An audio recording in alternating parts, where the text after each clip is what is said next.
America is the global muscle. America is the war machine that is run by the Crown Corporation. And the only way that war machine can be stopped is by the people of the United States. And they're only able to do that if they have the deterrent that they currently have of being armed. Because that's what it is. It's like a mutually assured destruction situation between them and government. I spoke about this last week. But at the moment, there are so many arms in the United States that it would not be possible to impose a real dictatorship because of the weapons that people have and their ability to defend themselves against it. But should they lose their weapons, then they lose the ability to be able to rein their government in. Because America is a militarized culture, it's a gun culture, and the people won't even be able to use anything such as trust, like I've been promoting, to be able to bring the government in, because it's a gun culture, and the government will simply have too many guns for them to even care about trust.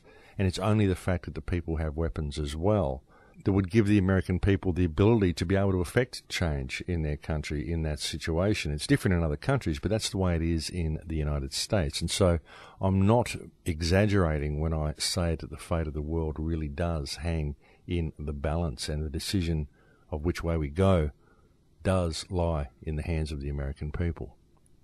This attack against the Second Amendment rights of the people of the United States is a very, very pivotal event, folks, and it's an event that has global ramifications. Sure, if they do hand in their guns and they allow themselves to be ruled by an iron fist, it doesn't mean we've lost. It just simply means it's going to be a lot harder. And it means that there is no way the American war machine can ever be brought down from within its borders. So it does represent a very, very significant time, and it does put the world in an extreme state of danger. And there are people here in Australia and people in England and people in Europe who may not be able to understand this, but it's true.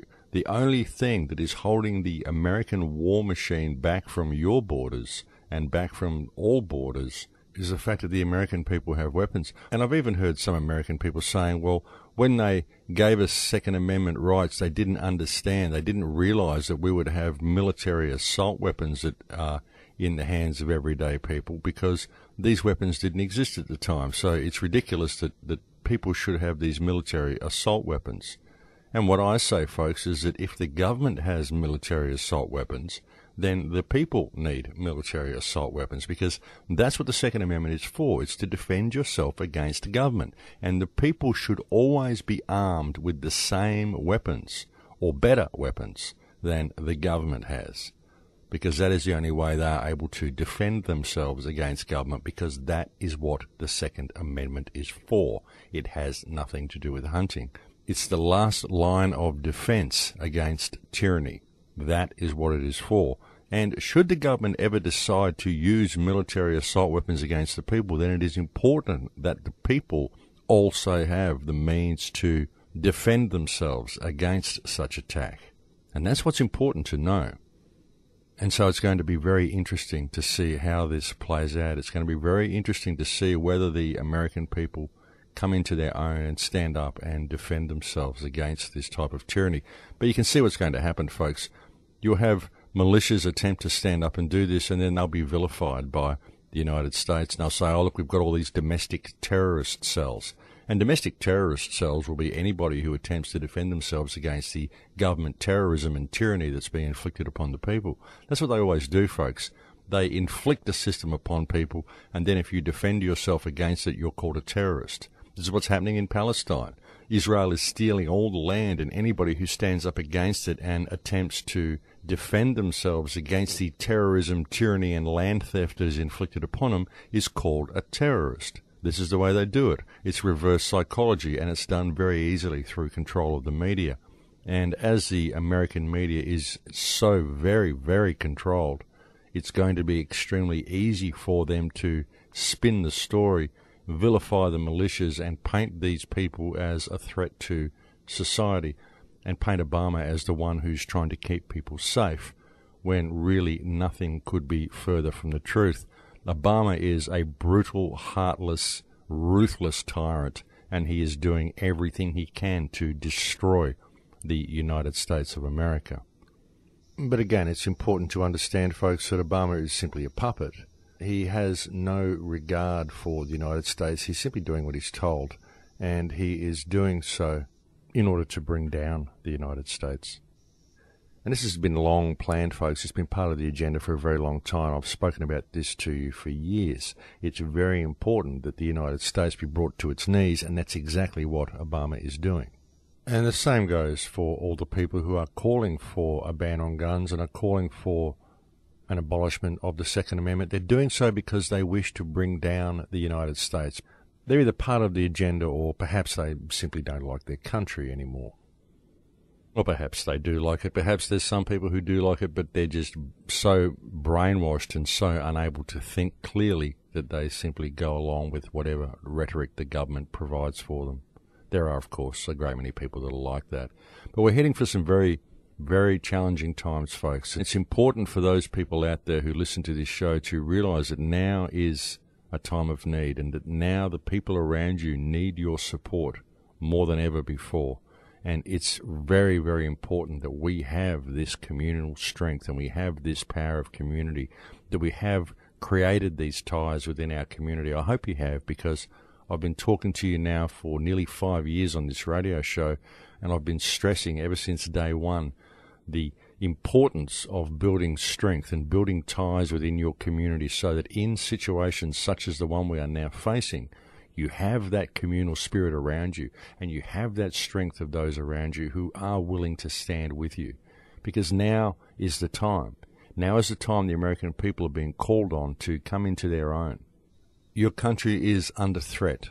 Your country is being undermined by domestic terrorists that have taken control of your administration system. This is the time that your Declaration of Independence warned you about. The Declaration of Independence warned the American people that these times would come, and it stated that when such times came, it is the duty of the American people to stand up and to restore the Republic. And this is that time. And it has to be done now while it can still be done peacefully. Because should that moment pass, well, in the words of John F. Kennedy, when peaceful revolution becomes impossible, then violent revolution becomes inevitable. And that is what we do not want, because that is what they want. And that is what they will use to lock down society. But if people stand up now, violent revolution can still be avoided. It's a very difficult thing for some people to do, but there comes a time in life when one simply has to face facts. And the fact is that the United States of America has been undermined from within. And it is now time for the people to take the matter in hand. And this really cannot be overstated, folks. In fact, I will say it again, and let me try to make it perfectly clear. Your country is being undermined by domestic terrorists, and it is now time for the people of America to do their duty and to stand up and to restore the Republic. It is your right to do so, and it is not only your right, but it is your duty to do so. And should the people of the United States fail in this task, then their country will be lost. It's always been said, folks, that if America is brought down, it will not be from an army at the gate. It will be brought down from within. And that is exactly what is happening. And the sad part is, folks, that if the United States of America is brought down from within and it is allowed to fall, then it is very doubtful that humankind will ever be in a position to be able to restore it. And that will bring about a very, very sad situation. Because the people of the United States are the only people who have the means to stop the American war machine. And it's important that they pay attention. This really is a very, very delicate time, folks, and it really is a pivotal moment in history. We could still go either way at this point, and the decision as to which way we go lies with the people of the United States. It'll be interesting to see which senators actually go along with this. It'll be interesting to see which senators decide it's time to stand up and restore the Republic. and it will be interesting to see which ones just succumb to fear and go down the tube of corruption with everybody else. Although I think a lot of the opposition that we see from American senators is very contrived anyway. It's all theatre, folks. I mean, they know what they want to do anyway, and that's where they're going. So, of course, they'll have token senators who stand up and pretend to be against it, but it's really just theatre for the masses, folks. There's not going to be any salvation come from government. It's only going to come from a groundswell of people. So I don't really place too much faith in any sort of salvation coming from political quarters. And I think that it's time for the people to act. And you do have to act, folks. No one else is going to do it for you. It has to be done by the people. Because enough truly is enough. That's what the TV commercials have been saying when they've been asking for a ban on guns, that enough is enough. And I would say that now it has come to the point where the government is about to steal the weapons from the people, then it is time for the people to also say that enough is enough. And I'm reminded of the immortal words of Mario Savio, who said that there comes a time when the operations of the machine become so odious, make you so sick at heart that you can't take part, you can't even passively take part, and you've got to put your bodies upon the gears and upon the wheels, upon the levers, upon all the apparatus, and you've got to make it stop. And you've got to indicate to the people who run it, to the people who own it, that unless you're free, the machine will be prevented from working at all. And that time is now, my friends. It is so important that the American people stand up and reclaim their power and restore their republic, because if they don't, then the United States of America will be lost. And sure, we can point the finger at Obama and say what a bad man he's been and how terrible the government has been that they've done this, and the Department of Homeland Security and all the problems that the American people are faced with. But ultimately, the real blame lies with the American people. And it's a sad thing to say, but that's where the blame really lies, folks. It lies with the people of the United States. Because the American people have their Constitution and their Bill of Rights. They have the Declaration of Independence. And should they choose to use those documents, I mean, the Declaration of Independence is encased in bulletproof glass and kept in a museum on display for all to see because it is the foundation stone of the United States.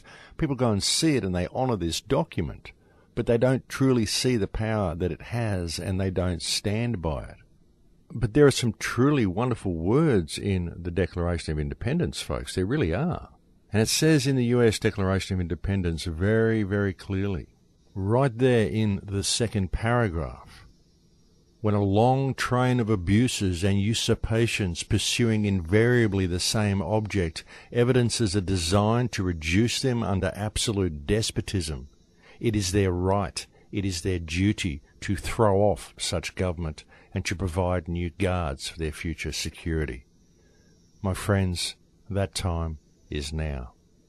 And I'll speak to you again in a few minutes. Thanks for listening.